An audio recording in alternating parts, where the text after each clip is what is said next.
Do you think the government is going to raise taxes? I know that I do. Roth conversions may be one of the very few strategies that you can utilize to reduce the government's ability to tax you in retirement. Today we're going to be talking about Roth conversion basics. Before we get into the details of the conversion process, though, it's important to understand the difference between a traditional IRA and a Roth IRA. So with a traditional IRA, when you make a contribution, you get to write off that contribution and get a tax deduction in the year of that contribution. In addition, all of the growth inside of that IRA is going to be tax deferred. So there's no capital gains or other types of taxation as long as the money stays inside of that traditional IRA. However, upon distribution, you will pay ordinary income tax on the distribution on 100% of the dollars that come out of that. Also, there's something called required minimum distributions. So at age 72, for most people, there was a recent law change January 1st as part of the Secure Act that changed this number. But at age 72, required minimum distributions are going to be due.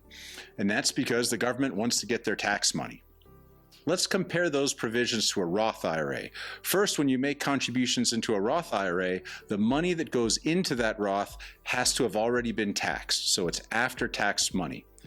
When you make a qualified distribution, and I use that term specifically because a qualified distribution is one where you've met all the requirements, if you make a qualified distribution from a Roth, you will pay no tax on the principal or on the growth. In addition, there are no required minimum distributions for Roth IRAs. You're going to perform an appropriately designated Roth conversion. That is the mechanical movement of money from your traditional IRA into the Roth IRA.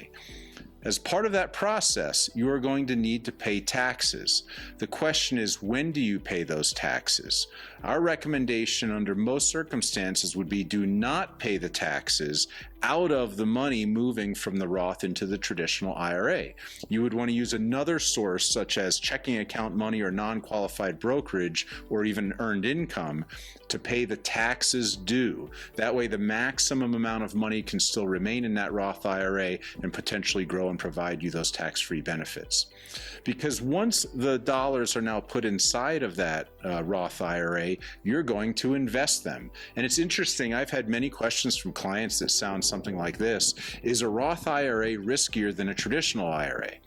From an investment perspective, they can be identical. It's just a matter of how we're designating that investment account, whether it be Roth or traditional. So the risk is really the same. Now, you need to understand there are a couple different 5-year rules that apply. So this timing matters because if you need your money before 5 years is up, Roth conversions may become problematic. And there are actually 3 separate 5-year rules that you need to know. That's going to be another video for another day. But why would we want to do a Roth conversion? I'm paying taxes either way. Well, what really matters, though, is overall taxation. So we have an example to prove why a Roth conversion could make sense. Let's assume that this person is in the 22% tax bracket currently, and even 12 years from now is going to be in the 22% tax bracket. So they have $100,000 in a traditional IRA, and they're going to let that grow at 6% per year compounded for 12 years. At the end of 12 years, they're going to have over $201,000 in that traditional IRA. However, if they were to make a full distribution, they would pay 22% in taxes, or $44,269. Let's compare that to somebody who has a traditional IRA and does a conversion. So they do the Roth conversion and move $100,000 into that Roth IRA. They pay the $22,000 in taxes, that's 22% of $100,000, out of another source of money, checking account or otherwise. And then that $100,000 grows at 6% per year for 12 years in this example, and there's still $201,220 sitting in that Roth IRA at the end of a 12-year period, except there's no taxes due.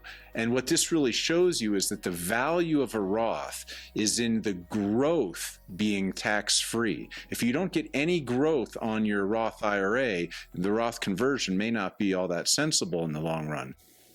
Future tax rates matter as well. Roth conversions may even be more beneficial if tax rates are higher in the future. So I don't know about you, but I think there's a possibility that taxes are going to go up based on the massive stimulus spending to counteract the economic impact of COVID-19. Roth conversions may be more beneficial the longer the period of time the Roth IRA has to grow. So if you only have it sitting in there for 6 years, the benefit of that growth compounding over time won't be as strong as one that you had it sit in there for a longer period of time. That doesn't mean it's black and white that you wouldn't do a Roth conversion if you needed that money in 6 years. So what could make Roth conversions a bad move though? Well, the first thing, and it's something that's hard to predict, but if taxes are higher now at the time of conversion and lower at the time of distribution, that could put in place a scenario where Roth conversion doesn't make a whole lot of sense. In addition, if you have low or negative cumulative rate of returns over the period of time that Roth IRA is being exposed to potential growth, you also could find that Roth conversion didn't make a lot of sense depending on your tax brackets. And finally, short-term time horizons are also not a good candidate for Roth conversions. If you need that money in less than 5 years, you need to understand that the penalties and taxes you could pay on a withdrawal before the 5-year period up is going to most likely exceed any potential gain that you would get on a tax-free basis in a Roth. So what are some other ways that a Roth conversion can actually benefit your family? Well, first, it could lower required minimum distributions. That's the forced distributions from the traditional IRA at age 72 for most people. If you have a smaller traditional IRA, by virtue of the fact that you converted Roth money over the last 10 years, now you don't have to take large taxable sums from your IRA, and that may offer you more flexibility when you're trying to manage your tax brackets. Roth IRAs have no taxable distributions, which means when you utilize those distributions in retirement, you're going to pay less taxes in that year than if you took them from an ordinary income taxable source. I hope that you enjoyed today's video. If you're on our website, please explore the other videos that are available on just a litany of retirement topics. If you're watching this on YouTube, please subscribe to our channel, like this video so that I can continue to bring you great content that's going to help you make better and more informed decisions for your retirement plan. To watch other webinars, go to BowmanFinancialStrategies.com and learn about topics like Social Security maximization, Roth conversions, and tax-efficient distribution strategies in retirement.